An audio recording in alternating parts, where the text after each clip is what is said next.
Bem, bom dia a todos. Quero cumprimentar aqui não só os jornalistas, o pessoal da imprensa, mas especialmente aqui o pessoal do Ministério da Justiça e Segurança Pública aqui presente. Muitos também gostariam de estar aqui presentes, mas nós buscamos ao máximo evitar aí aglomerações, né? Nem conseguimos totalmente, mas enfim. Primeiro eu queria lamentar a realização dessa... Eu pediria silêncio daí para que pudesse falar sem intervenção. Eu queria lamentar aqui esse evento na data de hoje. Nós estamos passando por uma pandemia, né, do Covid-19. Ontem, uma informação lamentável aí de 407 óbitos, 3.313 óbitos no total. Então, durante essa pandemia, infelizmente, tendo que realizar esse evento, busquei ao máximo evitar que isso acontecesse, mas foi inevitável. Então, peço a compreensão de todos pela circunstância adversa, mas não foi por minha opção.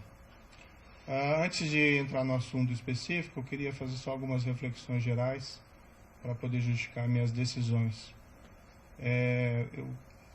Antes de assumir o cargo de Ministro da Justiça e Segurança Pública, eu fui juiz federal por 22 anos, tive diversos casos criminais relevantes e desde 2014, em particular, nós tivemos a Operação Lava Jato, que mudou o patamar de combate à corrupção no país.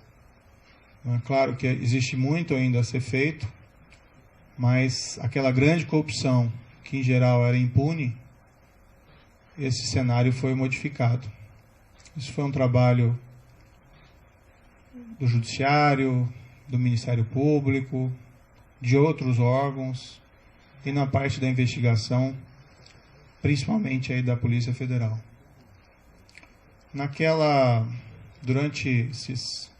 Desde 2014, né, na Lava Jato, a gente sempre tinha uma preocupação constante de uma interferência do Executivo nos trabalhos da investigação, e isso poderia ser feito de diversas formas: troca do diretor-geral, assim que houvesse causa, troca do superintendente. Tivemos, no início da Lava Jato, o superintendente Rosalvo Ferreira, que convidei aqui para o Ministério, fazendo um grande trabalho. Depois, foi sucedido pelo superintendente Valeixo, né, também nomeado diretor-geral da Polícia Federal, fazendo também um grande trabalho.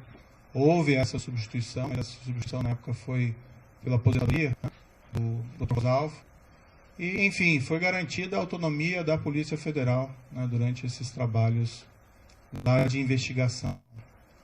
É certo que o governo da época tinha inúmeros defeitos, né, aqueles crimes gigantescos de corrupção que aconteceram naquela época, mas foi fundamental a manutenção da autonomia da PF para que fosse possível realizar esse trabalho, seja de bom grado ou seja pela pressão da sociedade. Essa autonomia foi mantida, isso permitiu que os resultados fossem alcançados. Isso é até um ilustrativo, né, da importância de garantir Estado de Direito, Rule of Law, autonomia das instituições de controle e de investigação. Lembrando aqui até um episódio que num domingo qualquer, durante aquelas investigações, lembro que foi o superintendente, Maurício Valeixo, que recebeu uma ordem de soltura ilegal do presidente Luiz Inácio Lula da Silva, então condenado por corrupção, preso. Essa ordem é emitida por um juiz incompetente, depois isso foi reconhecido nas demais instâncias.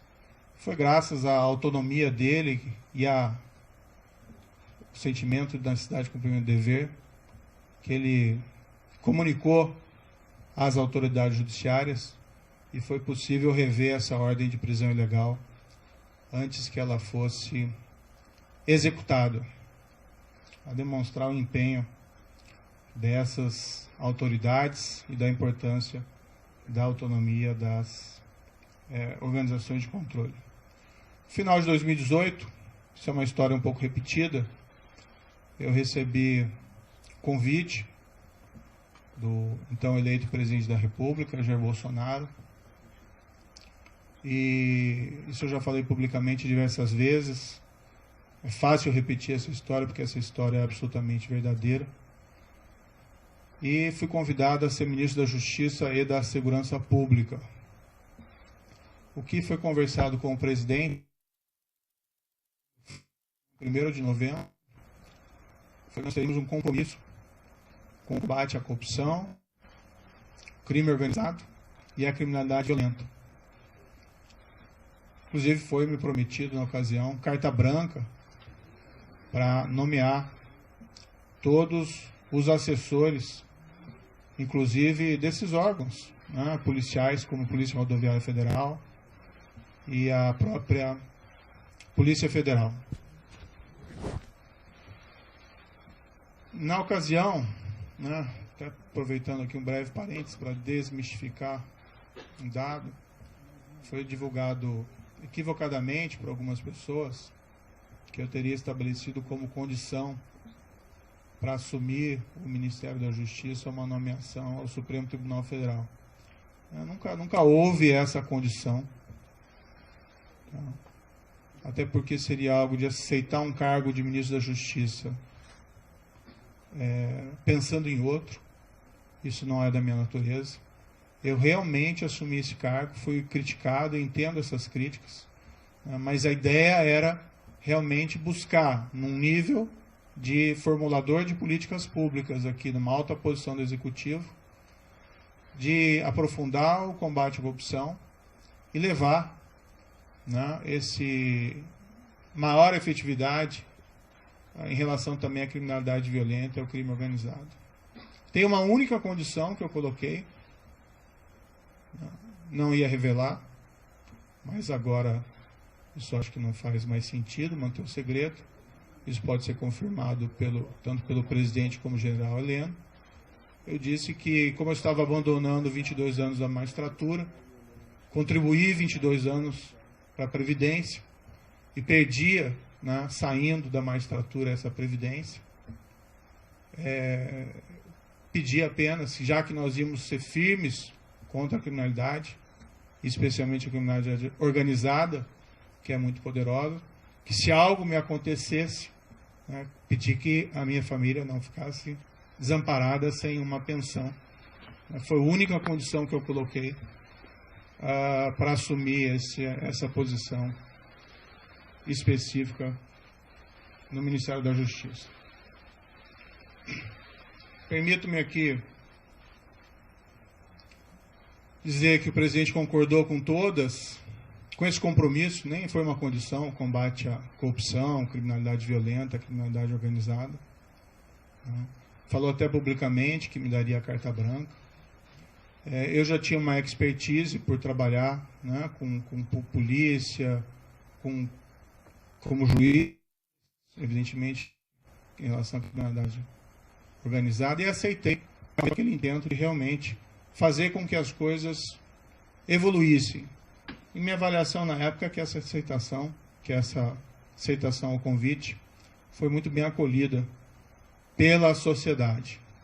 Também me via como estando no governo, como um também garantidor. Claro que existem outras instituições importantes, Judiciário, Supremo Tribunal Federal, Ministério Público, mas entendi que pelo meu passado de juiz e meu compromisso com o Estado de Direito, que eu também poderia ser aí um garantidor, né, da lei e da imparcialidade e autonomia dessas instituições. Dentro do Ministério, me permito aqui algumas reflexões, a palavra-mote tem sido integração. Nós atuamos muito próximos das forças de segurança estaduais, até mesmo municipais. Nós realmente trabalhamos duro contra a criminalidade organizada. Ouso aqui dizer, claro que tudo isso é sujeito a críticas e segundas opiniões, mas que não houve um combate tão efetivo à criminalidade organizada como houve durante essa gestão do Ministério da Justiça e Segurança Pública, trabalhando não contra, mas com os governos estaduais. Tivemos o caso, por exemplo, da transferência e isolamento das lideranças do PCC. Tivemos recentemente a prisão do maior autoridade do PCC em liberdade, 20 anos foragido no exterior, graças a um trabalho de investigação eficiente da Polícia Federal. Tivemos recordes de apreensão de drogas no combate ao crime organizado. Isso é importante, tirar droga das ruas, a cocaína, a maconha. Isso feito pela Polícia Federal, isso feito pela Polícia Rodoviária Federal, também um belíssimo trabalho aqui desenvolvido, pela Força Nacional nos locais em que ela atuou. Tivemos aí recorde de destruição de plantações de maconha no Paraguai, que é o nosso principal fornecedor. Números expressivos de apreensão de produto do crime, seja de droga, seja de corrupção, principalmente aí no caso pela Polícia Federal. Buscamos fortalecer a Polícia Federal e a Polícia Rodoviária Federal nesse período, com ampliação dos concursos existentes. Empregamos aí maciçamente a Força Nacional em todo o território nacional. A Força Nacional é uma instituição que, a meu ver, deveria ser fortalecida. Nós estamos lá defendendo no Congresso Nacional uma emenda à Constituição para tornar ela uma instituição prevista ali na Constituição, para que nós possamos ter, com o tempo, também um corpo próprio, sem prejuízo dos mobilizados, sem prejuízo dos requisitados do Estado, que nós queremos fortalecê-la. Ela tem sido muito demandada e às vezes nós sentimos que nós não temos aí a perna suficiente. E ela atendeu diversas emergências de segurança pública nesse período, lá no Ceará, por mais de uma vez, espalhadas aí em terras indígenas, enfim, no nosso projeto Em Frente Brasil. Nós criamos o CEOP, Secretaria de Operações Integradas, até nessa linha de fortalecer a integração. A CEOP desenvolveu um programa chamado Horus e Vigia, que é talvez um dos primeiros programas realmente efetivos aí para controle de fronteiras no nosso país, e trabalha em conjunto com as forças de segurança estaduais. Investimos em inteligência com os centros de fusão, estaremos trabalhando também em outras áreas. Várias outras áreas aqui do Ministério da Justiça também tiveram, a meu ver, um bom ganho de efetividade, área do consumidor, área de imigração, a Senajus, enfim, aqui é só um retrato, queria fazer algumas justificativas. No momento, o Ministério da Justiça está voltado principalmente ao enfrentamento da pandemia. Isso prejudicou um pouco os planos em curso, embora eles continuassem. Mas estamos cuidando principalmente de IPI, vacinação, de atenção às forças de segurança, de coordenação, de se preocupar com o Plano Nacional de Segurança. Enquanto o COAF esteve no Ministério da Justiça, e eu não pedi que o COAF viesse, mas foi proposto que ele fosse colocado no Instituto do Ministério da Justiça, nós os fortalecemos. Depois ele acabou sendo transferido para outros órgãos. Até onde tem presente a estrutura fortalecida se manteve. Acho que isso é muito positivo. Também é um órgão de inteligência importantíssimo, que nós devíamos, inclusive, aumentar a sua estrutura e melhorar o seu funcionamento. Tivemos aí o projeto de lei anticrime, que foi a principal mudança legislativa durante o nosso período de gestão. Várias alterações, facilitação também de venda de drogas. O DEPEN fez um trabalho também fantástico aqui no Ministério Público, também a Senad. Desculpe aqui um pouco cansativo todas essas reflexões. O projeto de lei anticrime poderia ter avanços maiores, infelizmente não foi aprovado em sua totalidade, mas ainda assim, na minha avaliação, ele representou um avanço. Eu lembro aqui, num dos primeiros projetos que nós fizemos no Ministério da Justiça, logo no início, foi uma campanha motivacional, né, para os servidores. E o tema era faça a coisa certa sempre. Então, esse sempre foi o mote, sempre foi a palavra, frase de ordem do Ministério da Justiça e da Segurança Pública. Faça a coisa certa, não importa as circunstâncias, arque com as consequências, isso faz parte. Acho que com tudo isso, nós conseguimos resultados expressivos, alguns deles eu já mencionei, como as questões de combate ao crime organizado, mas nós tivemos, aqui permito-me dizer, uma redução expressiva da criminalidade, né, em 2019. Tudo bem, já tinha uma queda em 2018, mas em 2019 nós tivemos uma queda em percentuais sem precedentes históricos, né, menos 19% de assassinatos. Outros crimes também caíram percentualmente de maneira até mais significativa. Mais de 10 mil brasileiros deixaram de ser assassinados. Claro, né, é um resultado compartilhado com os estados, com os municípios, onde tem combate à violência, ninguém tem dúvida disso, ninguém quer invocar esse mérito específico de maneira exclusiva, até porque a proposta do Ministério da Justiça sempre foi integração. Não importa o resultado, não quem leva a medalha no final. Mas é muito significativo, isso me deixa muito feliz, que nesse primeiro ano nós tivemos resultados assim tão positivos para a queda de violência, que era uma grande aspiração da população brasileira. Claro que temos ainda que melhorar muito esse cenário, mas, enfim, isso é um trabalho que é permanente e duradouro. Bem, em todo esse período, tive apoio, né, do presidente Jair Bolsonaro em vários desses projetos, outros nem tanto, mas a partir do segundo semestre do ano passado, passou a haver uma insistência do presidente da troca do comando da Polícia Federal. Isso, inclusive, foi declarado publicamente pelo próprio presidente. Houve primeiro um desejo de trocar um superintendente da Polícia Federal do Rio de Janeiro. Sinceramente, não havia nenhum motivo para essa substituição. Mas conversando com o superintendente em questão, ele queria sair do cargo, né, por questões exclusivamente pessoais. Então, nesse cenário, acabamos concordando, eu e o diretor-geral, em promover essa troca, com uma substituição técnica, com uma substituição de um indicado pela polícia. Agora, tem que fazer uma referência bastante rápida, né? Eu não indico superintendentes da Polícia Federal.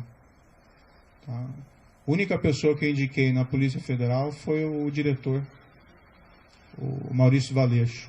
Não é meu papel fazer indicações aí de superintendentes. E assim tem sido no Ministério como um todo. Eu sempre tenho solicitado, dado autonomia, né, ao pessoal que trabalha comigo, a palavra certa não é subordinado, é equipe, para que eles façam as melhores escolhas, né? Assim se valoriza aí os subordinados, desculpa, a equipe, e as escolhas técnicas, né? Eu tinha notícia quando eu assumi aqui o Ministério da Justiça, de que pelo menos havia rumores de que a Polícia Rodoviária Federal tinha algumas superintendências e indicações políticas. Eu escolhi o diretor-geral, Adriano Furtado, está aqui presente. Ele pode ser testemunhal, que eu disse para ele na ocasião, que eu falei, escolha tecnicamente. Né? O que não é aceitável de maneira nenhuma são essas indicações políticas. Claro que às vezes existem indicações positivas, mas quando se começa a preencher esses cargos técnicos, principalmente de polícia, por questões político-partidárias, realmente o resultado não é bom para a corporação, inclusive. O presidente, no entanto, passou a insistir também na troca do diretor-geral. O que eu sempre disse ao presidente? Presidente, eu não tenho nenhum problema em trocar o diretor-geral da Polícia Federal, mas eu preciso de uma causa. E uma causa normalmente relacionada a uma insuficiência de desempenho, um erro grave. E, no entanto, o que eu vi, né, durante todo esse período, e até pelo histórico do próprio diretor-geral, que é um trabalho bem feito. Né? Várias dessas operações importantes, combate ao crime organizado, operações também de combate à corrupção que foram relevantes, poderiam ter até mais operações, né? Mas normalmente essas operações elas maturam durante algum tempo. E ano passado, em particular, nós ficamos aí 4 meses sem poder movimentar inquéritos envolvendo lavagem de dinheiro, né, por uma decisão judicial. Isso também prejudicou um pouco os trabalhos. Mas o trabalho vinha sendo feito e até a queda dessas estatísticas criminais é um indicador relevante de que o trabalho estava sendo positivo.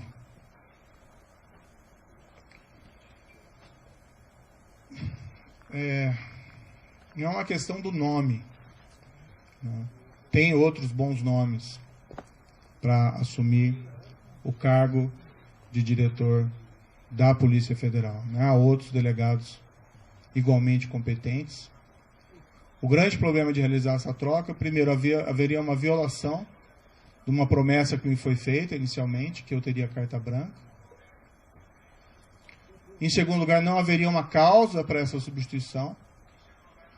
E estaria claro que estaria havendo ali uma interferência política na Polícia Federal, o que gera um abalo na credibilidade.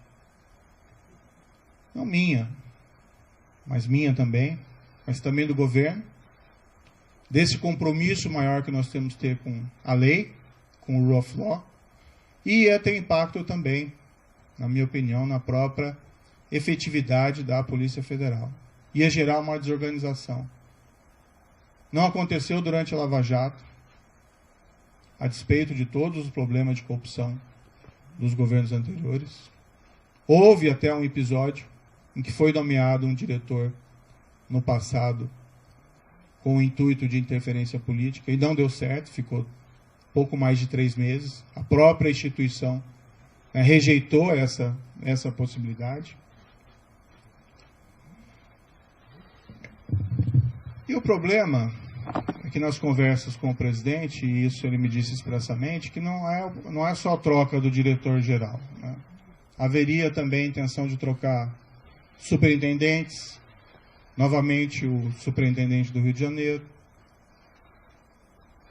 outros superintendentes provavelmente viriam em seguida, a superintendente da Polícia Federal de Pernambuco, sem que fosse me apresentado uma razão, uma causa para realizar esses tipos de substituições que fossem aceitáveis.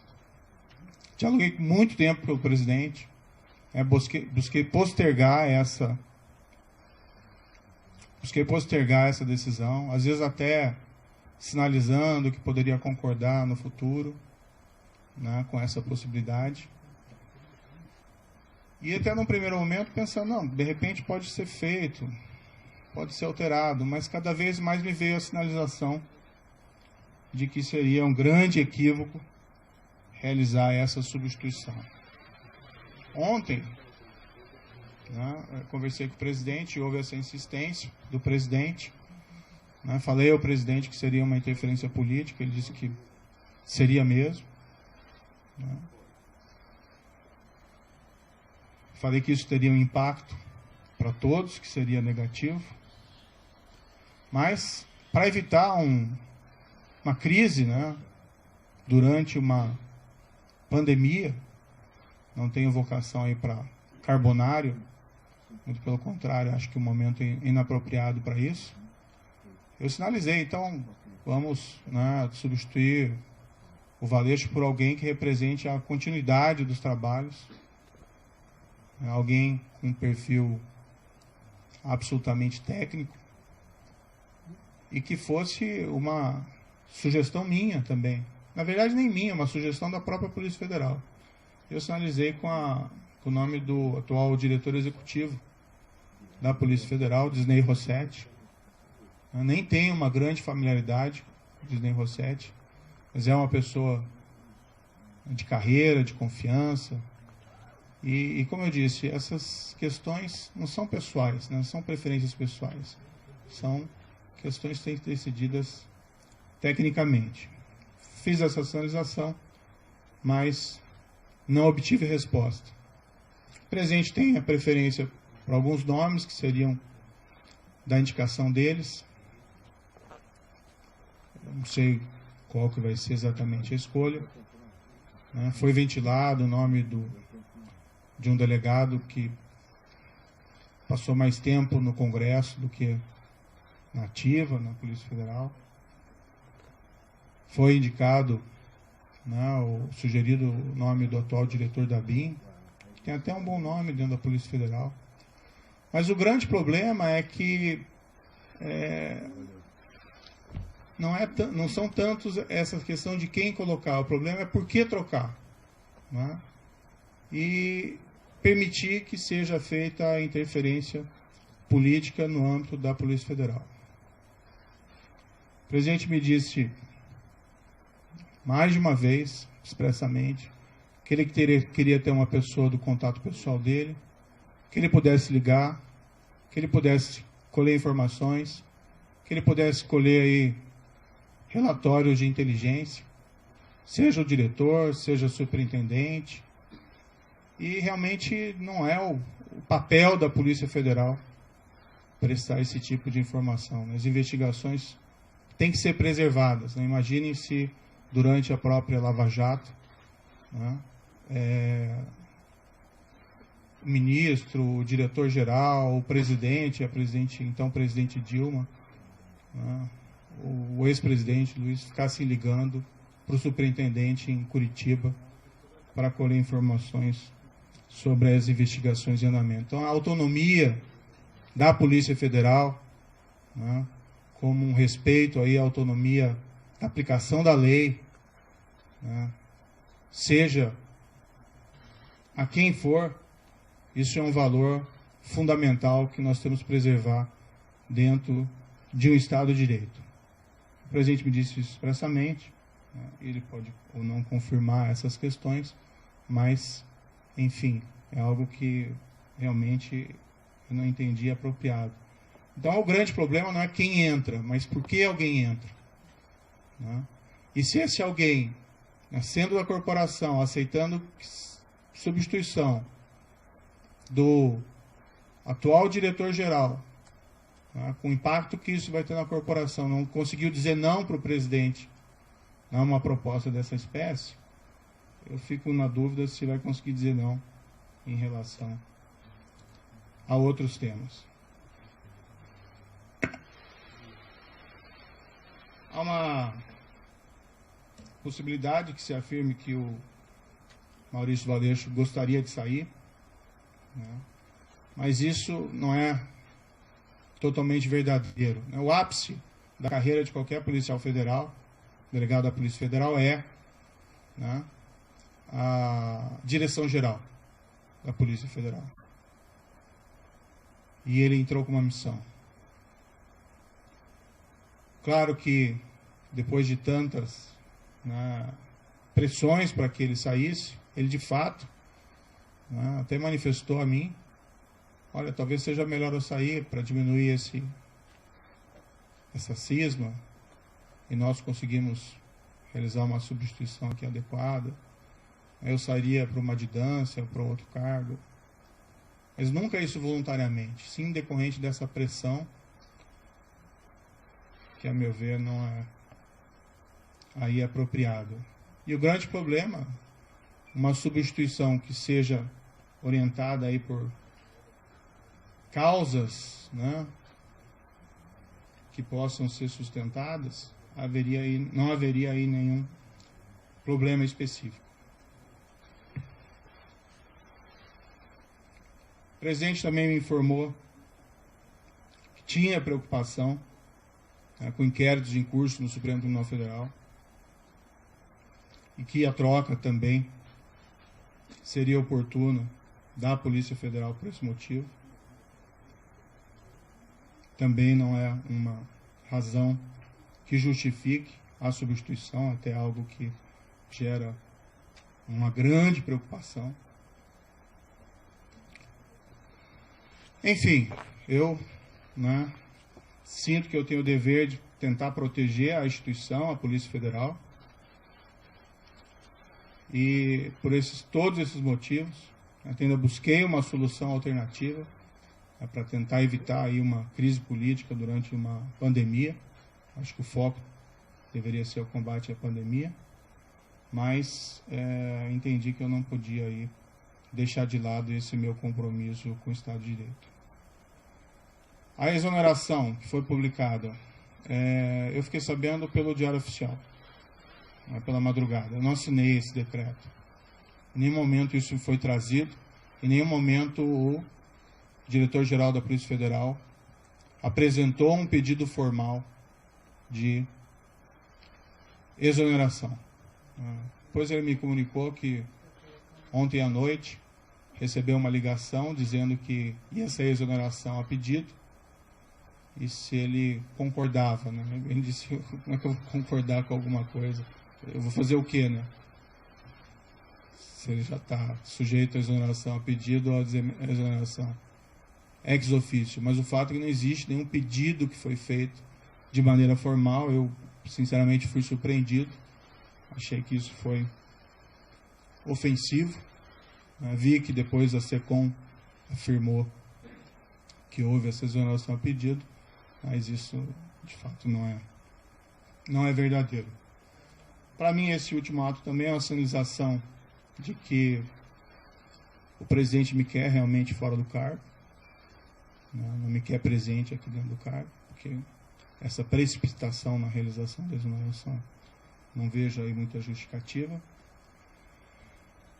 Eu tenho até outras divergências, tive outras divergências com o presidente federal, com o presidente da República durante essa permanência aqui. Tive muitas convergências, recebi apoio do presidente em diversas ocasiões importantes, assim como dei apoio ao presidente da República em várias circunstâncias. Tive pontuais divergências, mas eu acho que como ministro, eu estou numa relação que eu tenho que preservar também a questão da hierarquia.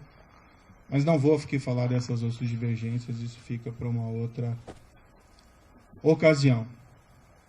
De todo modo, meu entendimento foi que eu não tinha como aceitar essa substituição. Há uma questão envolvida também da minha biografia como juiz, de respeito à lei, ao Estado de Direito, à impessoalidade, no trato das coisas com o governo. E eu vivenciei isso durante a Lava Jato. Seria ali um tiro da Lava Jato se houvesse substituição de delegados, superintendentes naquela ocasião. Então eu não me senti confortável.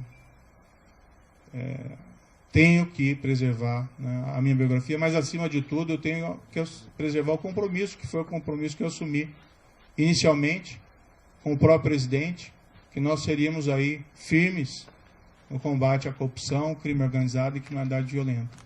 E um pressuposto necessário para isso é que nós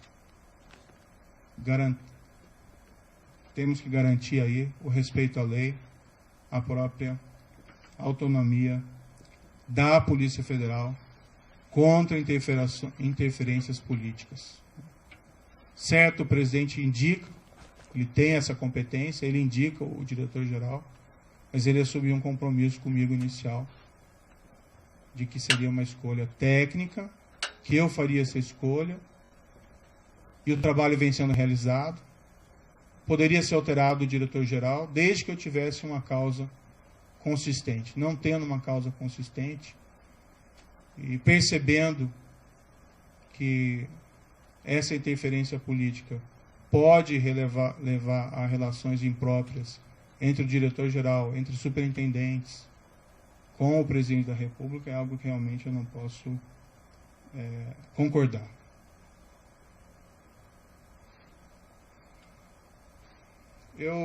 Um pouco sobre o futuro, De todo modo, eu agradeço ao presidente da República a nomeação que me foi feita lá atrás. Acho que nós tínhamos um compromisso, eu fui fiel a esse compromisso. Acho que estou sendo fiel a esse compromisso no momento em que eu me encontro aqui dentro do Ministério da Justiça. Ou no futuro, né, eu vou começar a empacotar minhas coisas e vou providenciar aqui o meu encaminhamento da minha carta de demissão, né. Eu, infelizmente, não tenho como persistir com o compromisso que assumi, sem que eu tenha condições de trabalho, sem que eu tenha condições de preservar a autonomia da Polícia Federal para realizar os seus trabalhos, ou sendo forçado a sinalizar uma concordância com uma interferência política na Polícia Federal, cujos resultados são imprevisíveis. Espero que, independente da minha saída, seja feita a escolha de ou até, né, quem sabe, a própria manutenção do diretor-geral atual, já que o pedido de exoneração não existe, mas não havendo essa possibilidade, que seja feita uma escolha técnica, sem preferências pessoais, né, que também a instituição, dá para se confiar na Polícia Federal, né? A Polícia Federal tem um histórico, ela vai também resistir a qualquer espécie de interferência política, tenho crença nisso, que seja indicado alguém que possa realizar um trabalho autônomo, independente, alguém que não concorde, né, em trocar superintendentes ou delegados por motivos não justificados. O meu futuro pessoal, após disso, né, eu abandonei esses 22 anos de magistratura. Infelizmente é um caminho sem volta, né, mas quando eu assumi, eu sabia dos riscos. Vou descansar um pouco, né. Nesses 22 anos foram muito trabalho, em especial durante todo esse período da Lava Jato, eu praticamente não tive descanso, e nem durante o exercício do cargo de ministro da Justiça e Segurança Pública. Vou procurar, né, mais adiante um emprego, não enriqueci, né, no serviço público, nem como magistrado, nem como ministro, e quero dizer que, independentemente de onde eu esteja, eu sempre vou estar à disposição do país para ajudar, o que quer que seja, se eu puder ajudar nesse período da pandemia com outras atitudes, mas, enfim, sempre respeitando o mandamento do Ministério da Justiça e Segurança Pública nessa gestão, que é fazer a coisa certa sempre. Muito obrigado.